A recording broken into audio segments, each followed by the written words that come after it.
لە باخچەکەی ماڵی لاسدا گوڕێکی سوورم کردەوە لەبەر دەرگا خەزاڵم دی داوای کرد و دام لە قژی لە مەڵکەنی مامەیارەی هەژارم دی خۆم پشکری هیچم پێ نەبوو دەمێن لە دوو دەنکە ترێ ڕەشەکەی گەی و زیاتر کە بیلبیلەی چاوانە وەت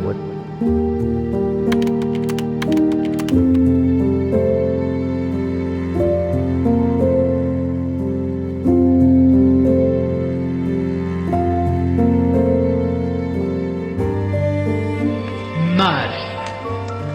تۆپێک پووی لە ئاگرەکەی خۆی ئەکرد تا خامۆشی کات چونکە بینی مارێکی سڕ دێت و ئەیەوێ لە پاڵیا پەپکە بخوا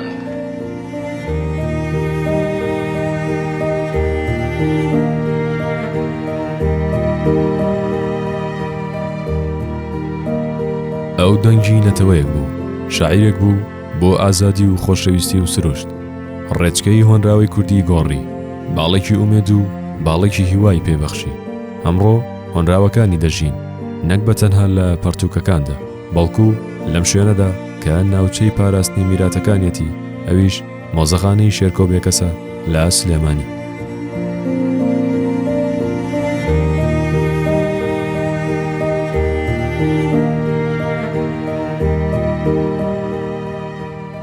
لێرە لە پایتەختی ڕۆشنبیری هەرێمی کوردستان مۆزەخانەیەکی نوێ دەرگای خۆی بەڕووی میوانە تایبەتەکانیدا کردەوە ئەویش مۆزەخانەی شاعیر و نووسەری گەورەی کورد شێرکۆ بێکەسە لەم مۆزەخانەیەدا کەلوپەلی تایبەت و ئەو ئەدەبیاتە نەتەوەیی کە شاعیری گەورە لە دوای خۆی بەجێهێشت نمایش کراوە هاوکات نەوەکانی داهاتوو دەتوانن ئەم مۆزەخانەیە وەکو پردێک لە نێوان خۆیان و شاعیری گەورە بەکار بهێنن بۆ ئەوەی کە بزانن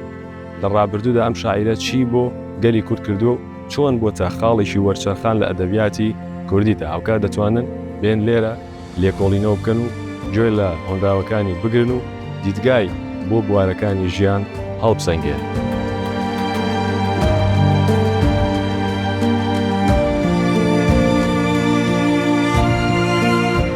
لە ناوەم دیوارانەدا هەموو شتێک یادەوەرێکی لە خۆگرتووە هەموو گۆشەیەک بەیتێک هۆنراوە دەڵێتەوە بەڵام لە جەرەوەی هۆنراوە و دەستنووسەکان چەندین چیرۆکەیە کە لە لای خێزانەکەی پارێزراوە و لە هەڵۆ شێرکۆ بێکەسمان پرسی هەستی چۆنە کە دەبینێت ماڵەکەیان کراوە بە مۆزەخانە ئەویش بە ناساندنی مۆزەخانەکە دەستی کرد بە وەڵامدانەوە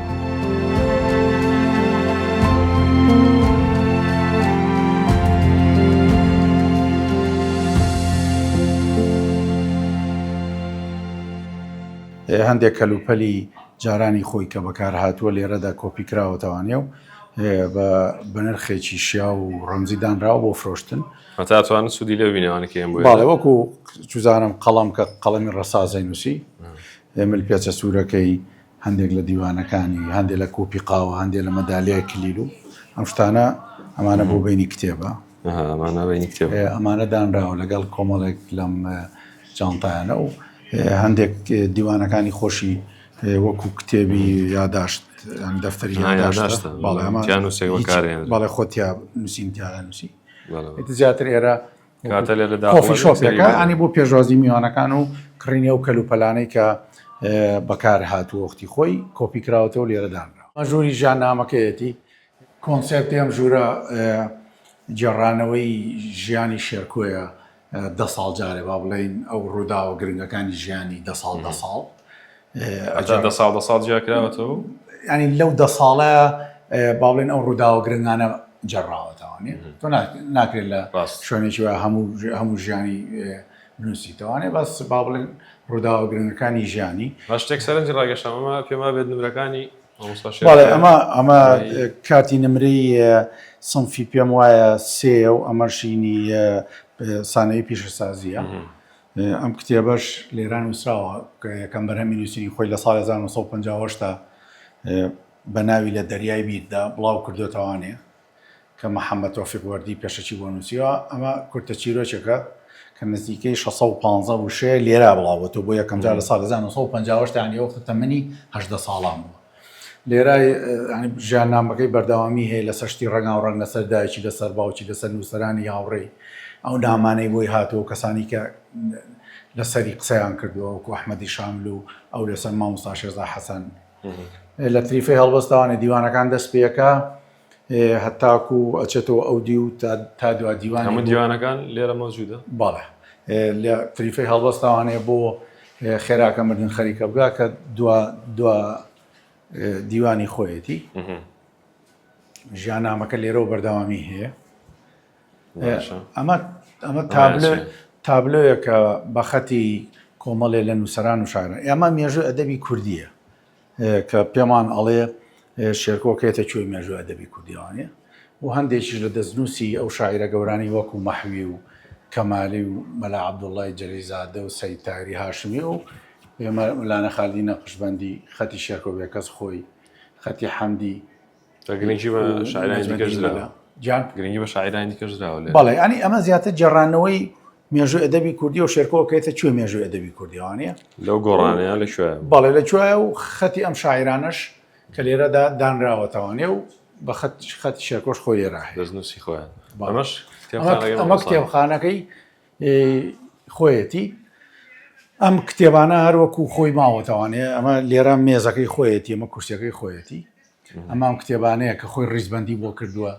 بە پێی ڕیزبەندی با بڵین ژانەر ئەدەبیەکان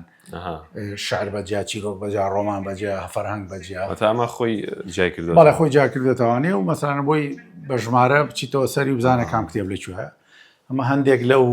کەلبە لە تایبەتەکانێتی بەڵێ وەکو چاویلکە و وەکو ملپێچە سوورەکە و سەعاتی دەستی و جگەر و با بڵین دواپاکەتی جگەرە و ئەمە دەفتەری تەلەفۆناتی بچووکە بوو جاران ئەمە ئەمەش دوا ڕەشنووسی یادەوەری پاسکیلێکی کەرکوچە کە ئەمە دوا دەستنووسێتی مێژۆکەی بۆ کێ گەڕێتەوە مێژۆکەی گەڕێتەوە بۆ 2013 ئەمە دوا بەرهەمی باوکە کە لە پاش بەجێماوە دوو بەشی لێ نووسیوە لە ڕەژنووسی یەکە ئەو بوو من بڵاو تاوام کرد لە بەشی 3 و 5 بڵاو بێتەوە بەنای یادەوەری پاسکیلێکی کەرکوچی ئەمە دەستنووسە ئۆرجیناڵەکەیەتی لێرە دامان ناوەتەوانێ ئەمەش هەندێک کەرەسەی دیکێ وەکو پێڵاو و بۆن و ئەمانە ئەمەش هەروەها کۆمەڵی قەڵەم ومانێ لێرەشە هەر با بڵین چاویلکە و سەعاتی دەست و دواپاکەتی جگەرە و هەندێک لەو جگەرە و ڕادیۆ کاس شتانەیە کە لێرا هەیە. باش مامۆ ساڵا پێم خۆش سەردانێکی و ژۆرەش پێنەوەشمان پێش نابکە ئێرە چییە؟ ئێرە هۆڵی میوانەکەیە ینی هۆڵی میوانەکەیە کە جاران بۆ میوان و ئەوانەکە ڕسمی دایک و باوکی کە فاک بێ کەس و ننکە شەفیقە سایید حەسەنە ئەمانەش کۆمەڵێ لە شاعیران و نووسەرانی کووردە ئەمانەش کۆمەڵێ لە شاعیران و نووسەرانی کورد و بیانی و عەرەبیشی تێدا ینی وەکو جۆرێک لە هۆڵێکی میوانە ئەمانە زیاتر لە فکر و نووسینی شعری شێرکۆ نزیکن هاوڕێ بوون ئەم ڕسمانش ئەمە بەڵێ ئەمە کوڕی خوشکەکەمە ئەمانە شار هەندی ڕسمی خێزانیە ئەمانە هەمووی با بڵین نەوەکانی شێرکۆ خۆین کە سێ کوڕی هەر سێ خوشکەکەمە خۆمان و ئیتر هەندێک ئەمە لەگەڵ کانی هونەرمەند گۆرانی بەڵەوە ئەمە وەختی خۆی هەر لێرە هەبوو ینی کە بۆی هاتو لێرە داینەوە خۆی دایان ناوەتەوانێ. باش هەڵبەت بینانی ڕێز ئەم مۆزەخانەیە بەشی دووەمیشی ئەوە قاتی سەرۆشی هەیە دواتر لەگەڵ مامۆستایەکە کێشێت ئاشنامانەکە پێ بەڵام پێم خۆشە هەندێک پرسیار بکەین لێرەیە. جەنابەت تەنها کوڕی مامۆستا شێرکۆ نیت ئەوە تا بینین پارێزەری یادەوەریەکانیشی هەستت چۆنە 2000 هۆگەوەی کە لە کاتی افتتاحەکەی ئێرەیە باست کرد 2000 باوکت وتوێتی تۆ بڵێ ڕۆژێکیش بێ مژاوە مۆزەخانەیەکم مێسە چۆنە کە ئەم مۆزەخانەیە کرێتەوە بە دڵنیایی خۆی هەر مۆزەخانە ئەبێتە شوناسنامەی هەموو شارێک ینی ئێرە شوێنێکە بۆ پاراستنی میراتی شعری و کولتوری ئەمە بۆی ئاواتەخوازم ینی شوێنانی دیکەی شاعیران و هونەرمەندان و نووسەران و تەنانەت نیگار کێشۆمانش بکرێتە مۆزەخانە بۆ بەشێکە بێ لە پاراستنی میراتی کولتوری تۆ هەنێمە ئەبێتە ناسنامەی شارێک چۆن بۆ یەکەم هەنگاونراوەمە و بیرۆکەیە چۆن هات بەڵێ ئەم بیرۆکەی چۆن ناڵێم هەر دروست؟ پێشتر ینی هەبووە باسمان کردووە کە بێتە مۆزەخانە ئەوە بوو دکتۆر هاڕۆی شێخداری شێخنووری وە پاڵپشتی بەڕێز کاک بافڵ تاڵبانی ئەو بیرۆکەیە با بڵێن چەسپا و داڕێژرا و کاریان لەسەر کرد و پشتگیریان کرد بۆ کردنی ئیترەوە بوو دوایی لە ڕێگای پرۆفیسۆرێکی دروستکردنی مۆزەخانەوانەیە بەڕێز میشایل فێر و کاکشیران علی حەمەخان کە وەختە سەرپەرشتی ئەم کارانەیە کرد ئەم کارانە وردە با بڵێن ئیتر کاری لەسەر کرا و وەختێکی ویست دیارە ساڵ و نوێکی ویست هەندێ کێشەی هوەری هەبوو چاکردنی ماڵەکە بوو نووسینەوەی ژیان نامەکە بوو ئەمانە وەختێکی پێچ و باشە هۆکارێک هەبوو ئێرە دیاریکراوە دیاریکراوی لە بەرەوەی کە ئەمە لە 20 ساڵی کۆتایی ژیانە لێرە ژیاوە ئەنی ماڵی ئەمە بۆ لە کۆتایی ماڵیەوە باڵێ هەتاکو کاتی کۆچی دوایەکەی دوای کۆتی دوایەکەش تقریبان چەند ساڵێکە هەر بە بەتاڵی مایەوانەیە ئیترەوە بوو خەریب و ماڵەکە مۆرانایی خوارد و تێگەچوویتر بوو ئەو خەمخۆرانی شاری و نووسەران و ئێمە ویستمان کامە بە پارێزین و بەم شێوەیە بە شێوەیەکی ڕێکوپێک و بەم شێوەی ئێستا کراوە مۆزەخانە و خەڵک دێتوانێت سەردانی بکە و بێ بەرامبەرە باشان پرسیاراکەم و حەزەکەم سەرەوەمان پیشان بی بەدەر لە پەرتووک و هۆنراوە و ئەوەی کە مامۆستا شێرکۆ پێناسێنراوە مامۆستا شێرکۆ باوکێکی چۆن بوو من بۆ تۆ بۆ خوشکەکانیش وەڵا وەکو هاوڕێوا بووین ینی هەموو هەمیشە لەگەڵ هەمومانە نەرمونیان بوو باوکم کەسێک بوو شارەکانی چۆن بوو کردارەکانیشی وا بوو کەسێک بوو هەمیشە زۆر دۆستانە و زۆر هاوڕێیانە دانیش لەگەڵمانە قسەیە کرد کەسێکی کەم دوو بوو بەڵام قسەی خۆش و سەعبەتی خۆشیێر هەبوو بەڵام بە تێکڕا کەسێکی کەم دوو بوو زیاتر خەریکی خوێندنەوە و نووسین بوو بەڵام وەختیشی بۆ ئێمە دانا کە پێکەوە لەگەڵ دایکم و خوشەکانمە هەمیشە دانیشتین و قسەمانە کرد و قسەی خۆش و سەعبەتیشی هەبوو باش پێم خۆشە بچین سەیری سەر ئەمە نهۆمی دووەمە ئەمە هیچێکە لە شعرەکانی خۆی بەنای بیرکەوتنەوە کامە بە فۆنت و دەسوخەتی خۆی لێرە نووسراوەتەوانێ دیارە ئەم شعرە لە کۆتایەکاڵێ ئەم دیوانە بە تەنها لە بەرنای شێرکۆ بێ کەس پەسەند ناکەی بەس بۆ مۆزەخانەیە ینی خودی شارەکە لە ئایانە بچکۆلەکانەوە وەرگیراوە بەنای بیرکەوتنەوە ئێرە نهۆمی دووەمە لە سێ بەش پێگاتەوە بەشی ئێرە بەشی ژووری ئینتەرناشناڵە ئەمە چیە ئینتەرناشناڵەمە بەس چیە لە مامۆستا ئەمە هەموو دیوانەکان و شارەکانی شێرکۆیەکەوە جێڕاونەتە سەر زمانە زیندوەکانی دنیا وا بڵێن ئەو کتێبانەی لەسەر شێرکۆ نووسراون و یان شێرکۆ لەسەری نووسی زیاتر بەڵام زیاتر ئێرە وەرجێڕانی کورتە شعرەکانیەتی هەندێک شعری درێژیشتیایە وەکو دەربەندی پەپولە وەکو چزانم ینی ئێستا کچێک نیشتیمانمە ڕەنگدان ئەمانە ینی کۆمەڵی لەو کتێبانن کە وەرجێڕاونەتە سەر زمانە زیندوەکانی دنیا ئەم دیوانەکانی شێرکۆ ئەمانن کە نزیکەی خۆی لە 35 دیوانی جیاوازە ئەبینێتەوە جگەل لە نووسین بە ئای خۆڵەمێش ئەمەش کۆی بەرهەمەکانێتی لە ساڵی 1960 تاوانێت تا 2008 لە دوای 2008 تاوان ئێستا کچێک نیشتیمان و ئەسپێک لە پەڕێ گوڵاڵەوە خەراکە مردن خەریکە بگاتی تیانە بەڵام لێرە هەیە باشە بۆ چەند زمان وەرجێڕا شارەکانی مامۆستا بۆ زۆربەی زمانەکان وەرجێڕاوە زۆرێک لە زمان فارسی عەرەبی تورکی ئەڵمانی سویدی ئینگلیزی ئیتالی ئیسپانی ڕۆمانی ڕووسی ینی زۆربەی زمانەکانە زمانە زیندوەکانی دنیاە کە وەرجێڕاونەتە سەری باش بڵاو بۆتەوانێ دوای ژوورێکی کەمان هەیە لێرە تاوانەمە جگەل لەوەش ئەمەش وتەی ناودارانە لەسەر شێرکۆ ناوداران نووسەرانی ناوداری وەکو سعدی یوسفیان وەکو بەختیار عەلی بێکە کوردیان وەکو لاورا شادەر بێکە ئیتالیان ئێمانە یان سۆن ئاکسسۆن بێکە نووسەری سویدی ینی گرنگەکەی لەوایە ئەمە قسەی نووسەرانی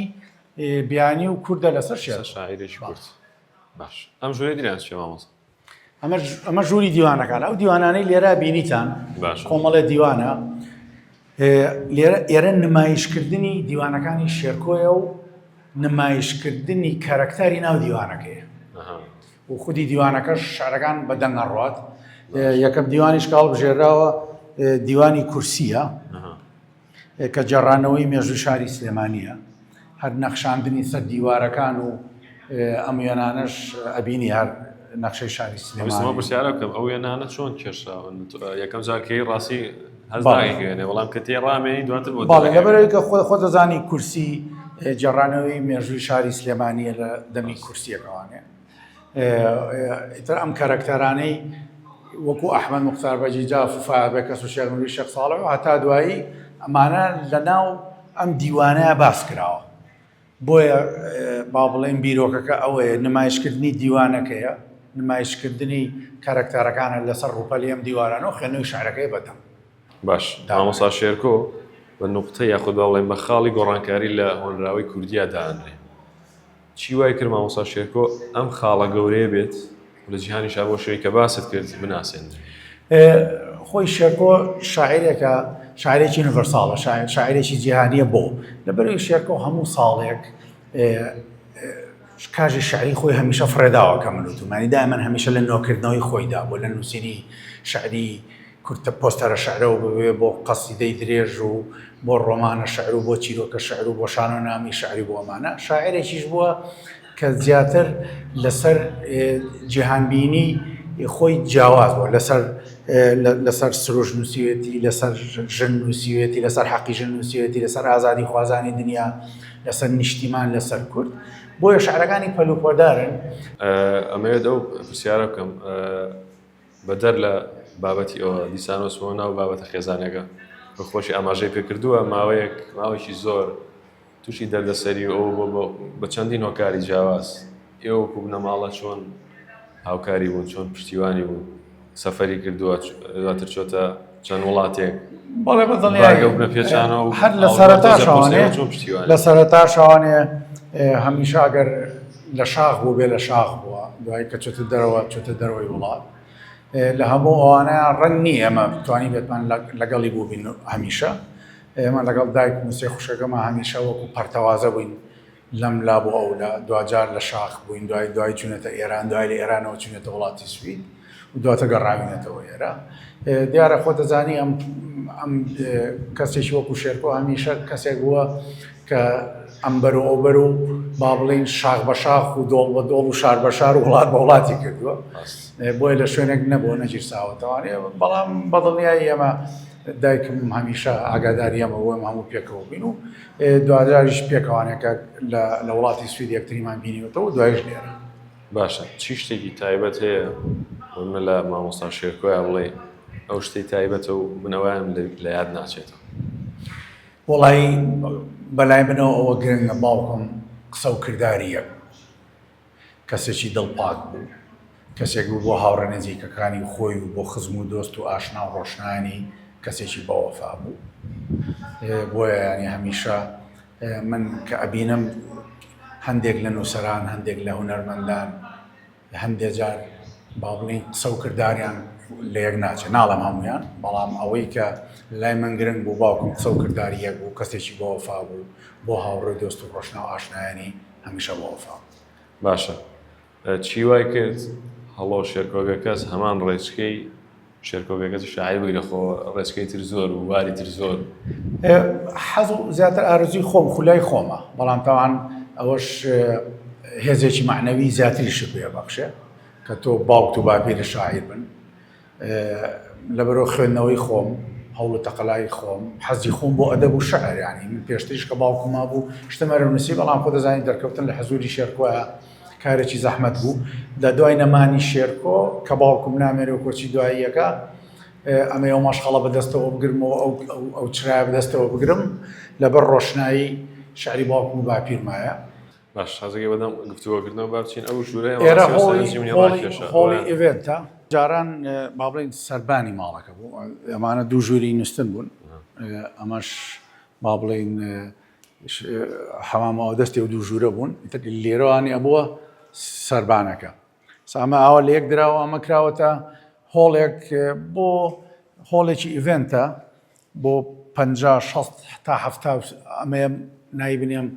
73 کورسی و 73 ساڵی تەمەنی ئەگەر بمانە ئێستا 50 کورسی تێدایە بۆ ئیڤێنتی بچووکە بۆ ناساندنی کتێبە بۆ خوێندنەوەی شعرە بوارە ئەدەبیەکەی باڵێ بۆ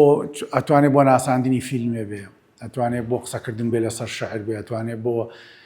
شەوی هەڵدا و خوێندنەوەی شعر و مۆسیقا بێ، ئەتوانێت بۆ کۆڕی شعری بێ، ئەتوانێت بۆ ناساندنی کتێب بێ. ئەمەش هاوڕەکانی شێرکۆن کە خۆی لە سەد هاوڕێبینێتەوە دیارە خەڵکی دیکەش هەیە ڕەنگە ئەبە تیا بووە بەڵام ئیدامە 100 کەسە کە بە گرنگ زانرا و کە لێرە بن هەندێکیان ماون و هەندێکیان نەماون هەندێکیان نووسەرن و هەندێکیان نووسەر نین هەنی کەسی سیاسی تایە کەسی هونەرمەندی تایە مامۆستایی تایە نووسەری تایە ڕۆژنامەوانی تایە گۆرانی بێژی تایە ئەمانەش هاوڕێکانی ئەمەش هونەرمەند کاک فارغ عەبدوڕەحمانە لێرادانراوە باش ئەمەکەمە کۆتا پرسیار و ماندوو ناکەم قورسە ئەم وەڵامدانەوە کە قورس ئەزانم بەڵام گرنگە وەڵامم بیتەوە چ بەرهەمێکی مامۆستا هەیە کە ئەم بەرهەمەیانت پێ جوانترین بەرهەمی شعری بێ وەڵی دیارە شێرکۆ خاوەنی 10,000 پەڕە شعرە ینی خاوەنی نزیکەی 37 دیوانە شعریە خاوەنی 100,000 دێڕە شعرە ینی ڕەنگە زەحمەت بێ بڵێم ئەمان بەڵام بۆ من یعنی بۆ خودی خۆم ئەتوانم دوو کتێب هەڵبژێرم لە ناو کۆی دیوانەکانیە کە دڵخوازی منە هیچێکیان گۆڕستانی چراکانە کە جێڕانەوەی ئەو مەرگە ساتەی ئەنفالە بە زمانی شعری لەگەڵ دەربەندی پەپولەیە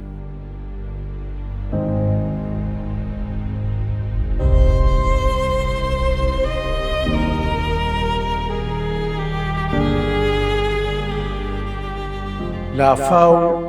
بە ماسیگری وت هۆی تووڕەبوونی لێشاوم گەلێ زۆرە بەڵام هۆی هەرە گەورەیان لەبەر سەربەستی ماسیە و دژی تۆڕە چوار بناڵی تورک و فارس و عەرەب و کورد بە هەر چواریان وێنەی پیاوێکیان دروست کرد یەکەم سەری دووهەم دەستی سێهەم لەشی و قاچەکانی چوارەم چەچی کردەشان گوڵاڵەیەک بۆ تووتڕچێ نوشتایەوە دەستی ماچ کرد کە لێ بۆ و هەستایەوە ڕەنگی سووری ڕژا بۆ بەر پێی تووتڕ کرد هەتا مردن بەداخی ڕەنگی زەردەوە تلایەوە لە بازاڕە کولێرێک وەنە و زیدا و لە کۆپانەکەی پلەی حەماڵا خەوی لێکەوت لە خەویە خۆی دی بۆتەوە بە هەویر و بە زۆر بۆ میر ئەیکەنەوە ئەو ساتەی ویستیان پێوەیدەن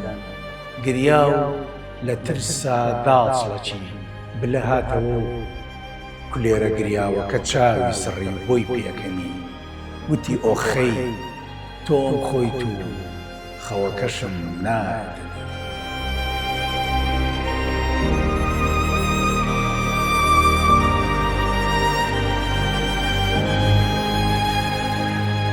شێرکۆبێکەس زیاتر بوو لە شاعیرێک لە بواری ئەدەب و هۆنراوەدا بەزوتنەوەیکی کەلتوری بوو هۆنرا و کارەکانی ناسنامە و بوێری و دیدگای بە نەوەکانی کورد بەخشی ئەم مۆزەخانەیە تەنها یادکردنەوەی شێرکۆبێکەس نییە ئەمە ئیلهامێکە کە لە داهاتوو دەڕوانێت و هەنگاوی بۆ دەنێت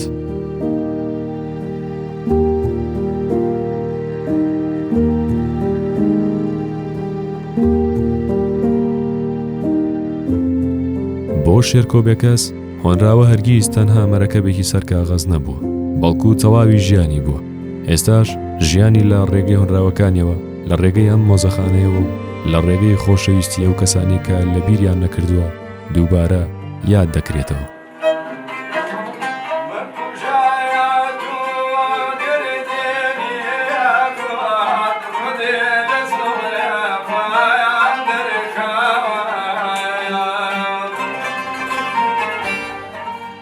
لە ناوڕاستی پیاسێکی ئاسرانی سلێمانیدا کاتێک نەوەکانی داهاتوو بەبەردەم ئەم مۆزەخانەیەدا ڕێ دەکەن و ئەم مۆزەخانەیە دەبینن